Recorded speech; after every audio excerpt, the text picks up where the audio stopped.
ગરમીમાં ફરવા જવું છે, હેલ્ધી નાસ્તો ખાવો છે, એ પણ ગ્લુટન ફ્રી, તો આ નાસ્તો બેસ્ટ છે.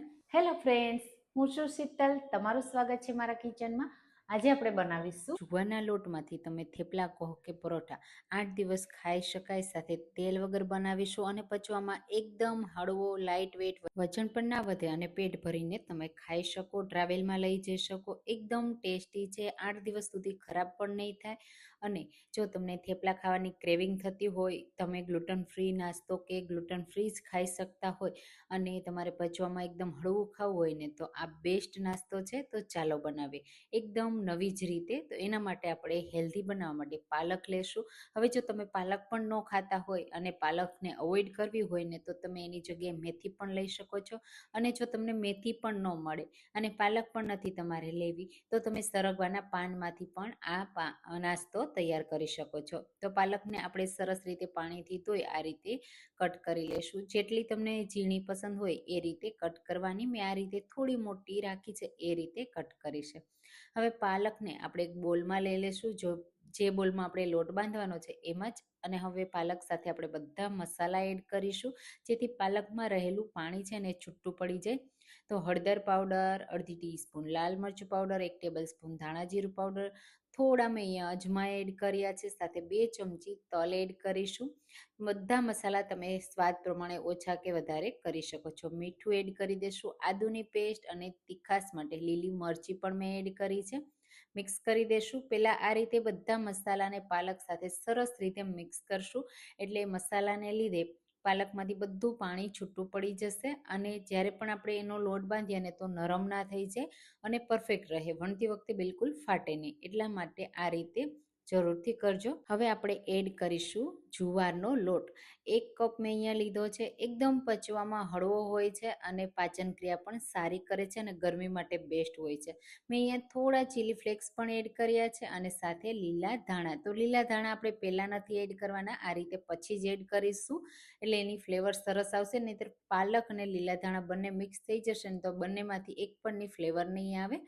એટલે આ રીતે મિક્સ કરીશું. હવે જે પાલકમાંથી પાણી છૂટું પડ્યું હોય ને, એનાથી જ આ લોટ સરસ એવું મિક્સ થઈ જશે પહેલાં, અને પછી જરૂર લાગે ને એટલું જ આપણે એમાં પાણી એડ કરીશું. વધારે પાણી એડ નથી કરવાનું. કઠણ લોટ બાંધવાનો છે આપણે, નરમ નથી બાંધવાનો. એટલા માટે આ રીતે થોડું થોડું હવે પાણી એડ કરતા જશું. તો મેં અહીંયા 2 ચમચી જેટલું જ પહેલાં પાણી લીધું છે અને થોડું થોડું એડ કરી મિક્સ કરતા જશું. તો તમે આવો જુવારમાંથી એકદમ હેલ્ધી નાસ્તો ક્યારેય ટ્રાય કર્યો છે કે નહીં, મને કમેન્ટમાં ચોક્કસથી કહેજો. અને હા, તમે મારી રેસીપી કઈ સિટીમાંથી જુઓ છો એ મને જરૂરથી કહેજો. જો તમને જુવારની બીજી રેસીપી પણ જોવી હોય ને, તો મેં ઘણી બધી મારી ચેનલ પર પોસ્ટ કરી છે. તમે જે ચેક કરજો, ઘણી બધી તમને રેસીપીઓ હેલ્ધી મળશે અને તમે પણ બનાવજો. હવે આપણે આ રીતે લોટ બંધાઈ જાય ને, એટલે આ લોટને રેસ્ટ દેવાની કોઈ જરૂર નથી. માત્ર મેં હાથને પાણીથી ધોઈ લીધા છે, એટલે હાથમાં ચોટે નહીં. અને હવે તરત જ એમાંથી થેપલા કે પરોઠા જેવો આપણે શેપ આપવાનો છે. તમે થેપલા પણ ખાઈ શકો અને પાલકના પરોઠા પણ ખાઈ શકો છો.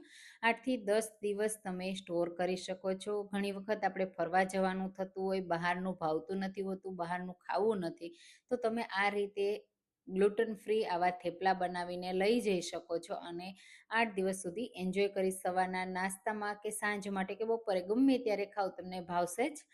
હવે આ રીતે થોડું સરસ એવું મેં ગોળ કરી લીધું. તમે જુઓ, સાઈડથી ફાટશે, થોડું ટેન્શન ના લેતા, કારણ કે આપણે ગરમ લોટથી પણ લોટ નથી બાંધ્યો. એટલા માટે જો ગરમ પાણી કે ગરમ આંધણ મૂકી અને તમે લોટ બાંધી અને તૈયાર કરશો ને, તો એનો ટેસ્ટ તમને રોટલી જેવો આવશે, પરોઠા કે થેપલા જેવો નહીં આવે. તો આ રીતે જ કરવાનું. હવે એકદમ હળવા હાથથી વણવાનું, સાઈડથી ફાટશે અને બહુ વધારે ફાટે નહીં, એના માટે આ રીતે કોઈ પણ પ્લાસ્ટિકની શીટ કે બટર પેપર લઈ લેવાનું અને એના ઉપર આ રીતે રાખી અને પછી વણવાનું, એટલે તમને વણવામાં પણ આસાની રહેશે અને પતલું પણ તમે વણી શકશો અને ફાટશે પણ ઓછું. હવે અહીંયા આ જે લોટ છે ને, એ તો વધારે ફાટે જ છે. તો આપણે એક સરખો શેપ આપવા માટે કોઈ પણ વાસણ લઈ લેશું જે ગોળ હોય. તો આ રીતે ઢક્કન લઈ અને એનો એક સરખો શેપ આપી દેશું અને જે એક્સ્ટ્રા લોટ વધે ને, એને આપણે બીજી વાર યુઝ કરી લેશું. તો આ રીતે બધા જ વણી તૈયાર કરવાના. ઉપરથી થોડા હું અહીંયા તલ એડ કરું છું, એનાથી લુક બહુ સારો એવો આવશે. તલ છે ને ખાવામાં પણ બહુ સરસ લાગે છે. થોડું વણી લેશું અને તમે જુઓ એકદમ આસાનીથી નીકળી જશે, કારણ કે આપણે નીચે કોરો લોટ એડ કર્યો હતો ને એટલા માટે. હવે પાલક થોડી આ રીતે બહાર નીકળી હોય ને તો થોડી સરખી કરી દેવાની અને હવે આપણે એને શેકવાનું છે. તો શેકવા માટે આજે હું આ રીતે કોઈ પણ તવો લઈ લેવાનો, પણ હું ઘીમાં બનાવવાની છું, કારણ કે તેલનો યુઝ નથી કરવાની. ગરમીમાં ઓછા તેલમાં ખાવાનું પસંદ હોય તો તમે તેલનો યુઝ ના કરતા, પણ જો તમને તેલવાળું પસંદ હોય તો તેલમાં શેકજો અને બટરમાં પણ પસંદ હોય તો બટરમાં પણ શેકી શકાય. હું ઘીમાં શેકું છું.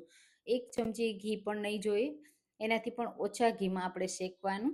આ રીતે થોડું થોડું ઘી ઉપર લગાવી દેવાનું અને સાઈડમાં પણ થોડું લગાવી દેવાનું. પછી એક સાઈડ થોડી વાર શેકાવા દેવાનું અને પછી બીજી સાઈડ થોડું ઘી પણ આપણે લગાવી દેવાનું. તો જે રીતે આપણે થેપલા શેકતા હોય ને એ જ રીતે આપણે શેકવાનું છે. એકદમ ટેસ્ટી બને છે. તમે ગમે ત્યારે બનાવો, સાંજ માટે ગરમા ગરમ કે ઠંડો, આ નાસ્તો તમને બહુ પસંદ આવશે. અને જો તમને ક્રિસ્પી પસંદ હોય ને તો થોડા ક્રિસ્પી કરી લેવાના અને સોફ્ટ પસંદ હોય તો સોફ્ટ. તો અહીંયા આપણે કોઈ રવો, દહીં કે કોઈ વસ્તુ એડ નથી કરી, એકદમ હેલ્ધી રીતે બનાવ્યો છે. તો બસ આ રીતે શેકી લેશું અને બધા જ નાસ્તાને એ જ રીતે વણતા જવાના અને શેકતા જવાના. તમે એકવાર બનાવી થપ્પો ભરી અને બનાવી દેશો ને બસ તમે એને ગમે ત્યારે એન્જોય કરી શકશો. તો આ રીતે મેં બધા જ વણી, શેકી અને તૈયાર કરી લીધા છે. તમે કોઈ પણ ચટણી સાથે, દહીં સાથે સર્વ કરી શકો છો. મેં તો ખટ્ટી કેરીની ચટણી સાથે અને દહીં સાથે સર્વ કર્યા છે. બાળકો ખાવાના હોય તો એમને ટોમેટો કેચઅપ સાથે પણ તમે આપી શકો છો. તો તમને આ જુવારનો નાસ્તો કેવો લાગ્યો મને કમેન્ટમાં ચોક્કસથી કહેજો. તમને મારી રેસીપી પસંદ આવી હોય તો રેસીપીને લાઇક કરજો, શેર કરજો અને મારી ચેનલને સબસ્ક્રાઈબ કરજો, જેથી આવી નવી નવી રેસીપીઓ તમને દરરોજ મળતી રહે. અને એકવાર આ હેલ્ધી નાસ્તો જરૂરથી ટ્રાય કરજો, બધાને બહુ પસંદ આવશે. તો ચાલો ફરી મળીશું એક નવી રેસીપી સાથે. Thank you.